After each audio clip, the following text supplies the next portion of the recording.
O Fluminense está na semifinal da Copa Libertadores e eu estou aqui para trazer todas as informações pós-classificação do Fluminense Futebol Clube. Que noite, meus amigos! Que atropelo do Fluminense para cima do Olímpia no Defensores del Chaco. Nesse vídeo aqui eu vou trazer 4 informações muito importantes. Então, você que clicou nesse vídeo para ficar muito bem informado, você fez certo. Você está no lugar certo para acompanhar as notícias do Fluminense. Vou trazer declaração importante de Fernando Diniz na coletiva. Ônibus do Fluminense é apedrejado depois da partida. Rede Globo vive um impasse para a transmissão de jogos na semifinal da Copa Libertadores. E o Fluminense chega a um valor multimilionário em premiação na Libertadores. Vou trazer todas essas notícias para você, torcedor tricolor, ficar ligadaço. Você já sabe, comigo aqui na Central Fluminense, depois da vinheta, eu conto tudo. Vem comigo, torcedor tricolor.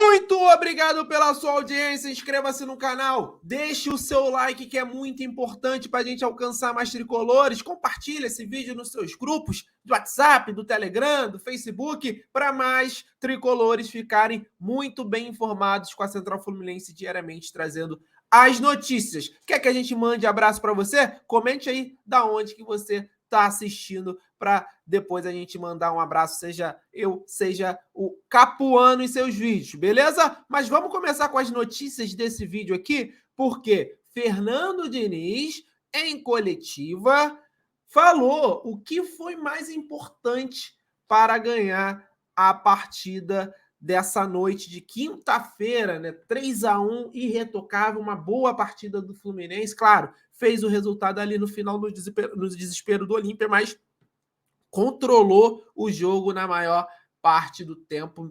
Eu diria que o Fluminense não sofreu ontem no Defensores del Chaco. E ele falou, né, qual foi a estratégia que prevaleceu para o Fluminense conquistar a classificação.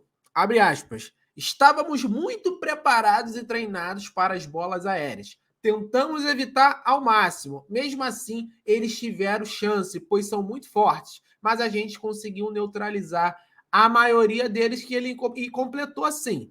E a coisa mais importante foi a marcação e não deixar eles jogarem. Jogamos dentro das nossas características e sabíamos que se a gente tivesse calma e aproximasse para jogar, íamos achar os espaços como achamos e conseguimos fazer 3 gols. Essa foi a declaração do Fernando Diniz e eu concordo com ele.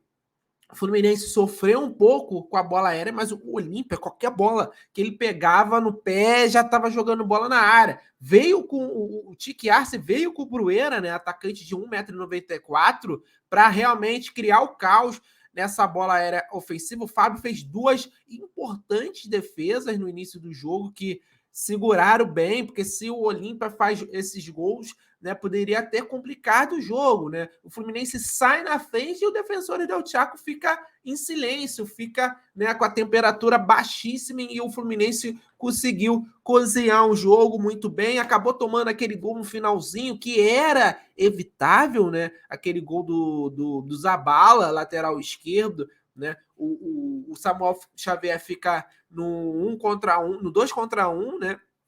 O Cano, ele entra na área, quando o jogador passa do Samuel Xavier, era para o Cano, né, ir lá fazer a pressão nele. O Cano recua para a área e dá o espaço para o Zabala bater, com muita gente na frente do Fábio, a bola desvia no Nino e entra, mas o Fluminense volta para o segundo tempo com a mesma tranquilidade do primeiro, né, vai fazendo o seu jogo, o Olímpia tentando com as suas características, o Tique Arce tirou um volante para botar atacante, né? E isso deu muito espaço para o Fluminense. Eu acho que foi até um facilitador no segundo tempo, essa mudança errada, na minha visão, do Tique Arce. Sorte do Fluminense, bom para a gente, que a gente soube aproveitar. Depois o Olímpia teve um jogador expulso, né? E facilitou ainda mais. Aí o Fluminense teve mais espaço no final com o Germancano, né? Sempre ele, o Germancano, fazendo 2 gols e sacramentando a vitória tricolor, beleza? E o Diniz está muito feliz, né?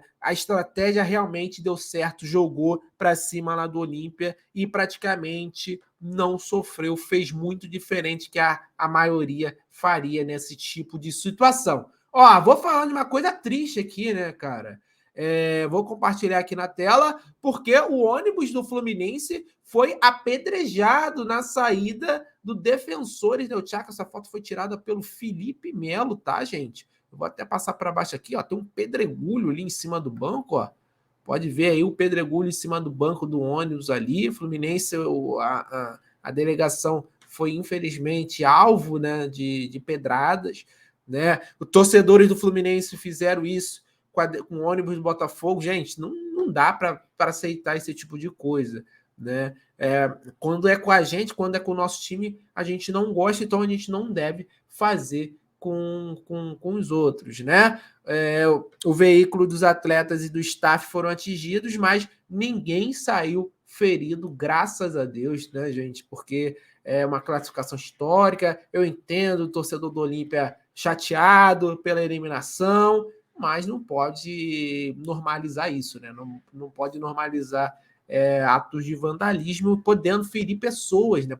Podendo ferir gravemente as pessoas, seja com a própria pedra diretamente atravessando o vidro, pelos estilhaços do vidro, né? Então, graças a Deus, nada aconteceu. O Felipe Melo postou, o Johnny Gonzalez postou também, mas no final tá todo mundo bem e isso é o que importa, tá certo? Antes das duas últimas notícias aqui, eu ainda vou falar sobre o impasse da TV Globo em transmitir o Palmeiras e Boca Juniors ou Fluminense Internacional. Eu quero mandar um abraço para a galera que está sempre com a gente aqui na Central Fluminense. Ó, vou mandar um abraço para o Marcos Afonso, do Rio de Janeiro, para o Marcílio Pereira, de Rio do Sul, Santa Catarina, para o Geraldo Santos, de Canapi, Alagoas, Evandro Macedo, São Gonçalo, Rio de Janeiro, Marco Aurélio, de Vitória, Espírito Santo, por Jesus Esteves, de Cuiabá, Mato Grosso, e por Gironildo, de Eunápolis, Bahia. Um beijo, ó, um abraço para vocês que estão sempre acompanhando a Central Fluminense. Você quer que a gente mande um abraço para você? Então coloca aí de onde que está assistindo, pede um abraço para sua filha, para seus filhos, enfim, para seus amigos, para sua cidade, que a gente com certeza vai mandar nos vídeos posteriores. Então, ó, vamos falar das últimas duas notícias aqui. Vamos começar falando do impasse da TV Globo, a informação do jornalista Alan Simon, né, especialista em notícias da TV, né?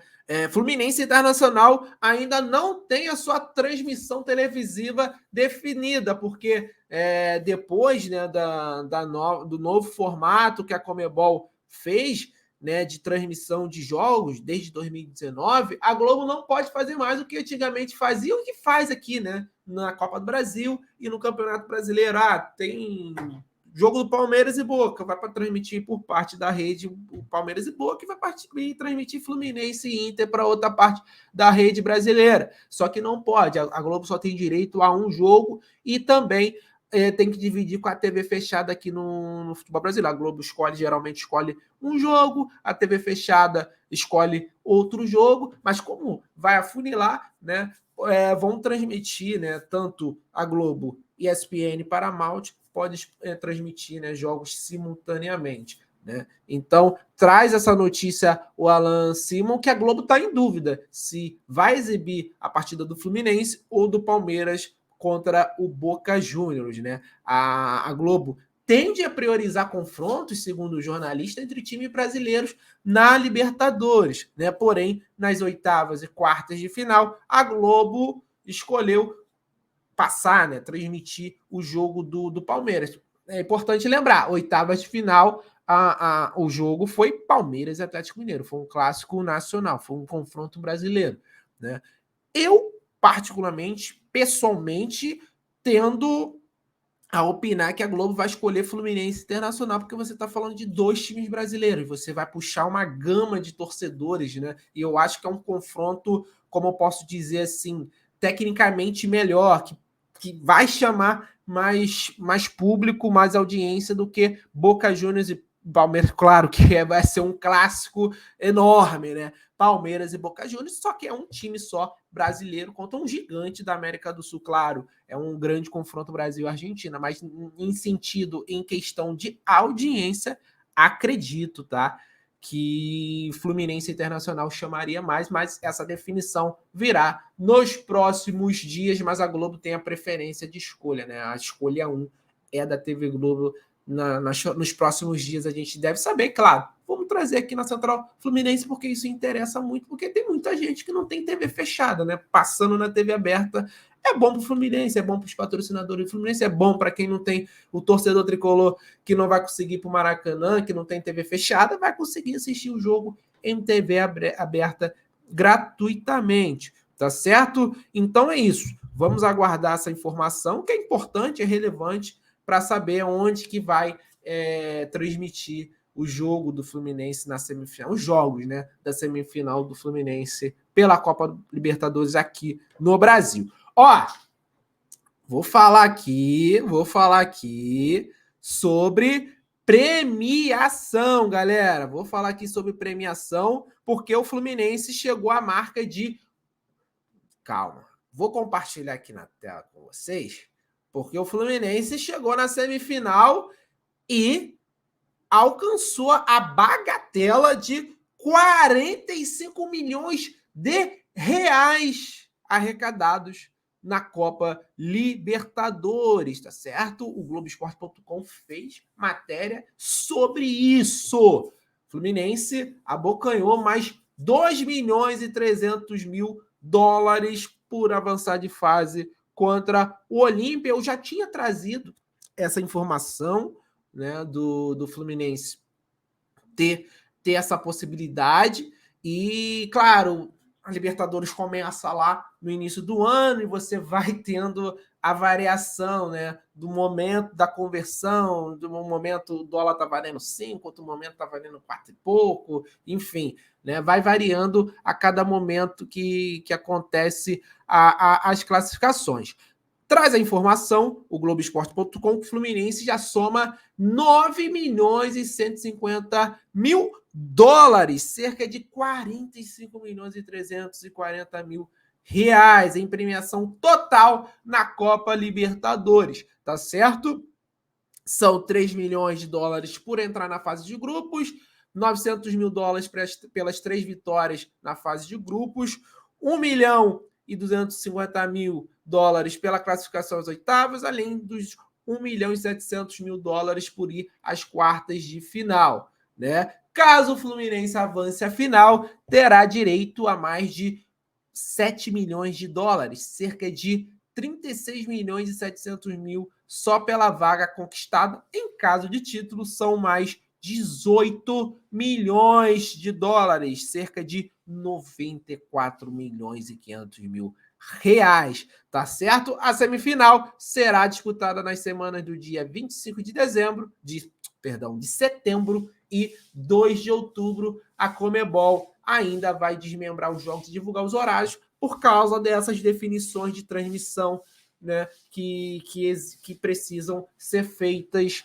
pelas emissoras que compram os direitos, tá certo? Tá aí na sua tela lá, fase 1, fase 2, fase 3, fase de grupos, mérito esportivo, né, que são essa vitória por jogo, no Fluminense teve 3 vitórias, então ganhou 900 mil dólares, participação nas oitavas, 1 milhão e 250, quartas, 1 milhão e 700, semifinal, 2 milhões e 300, o vice-campeão fica com 7 milhões e o campeão com 18 milhões de dólares. Essa é a premiação por participação da Conmebol Libertadores, mais de 207 milhões de dólares em pagamento, 21% a mais do que em 2022. É muita grana, vale a pena, né, ter time forte disputando esses títulos, porque o dinheiro vai entrar, vai recompensar, vai ter fluxo de caixa para reinvestir na equipe. Beleza, galera?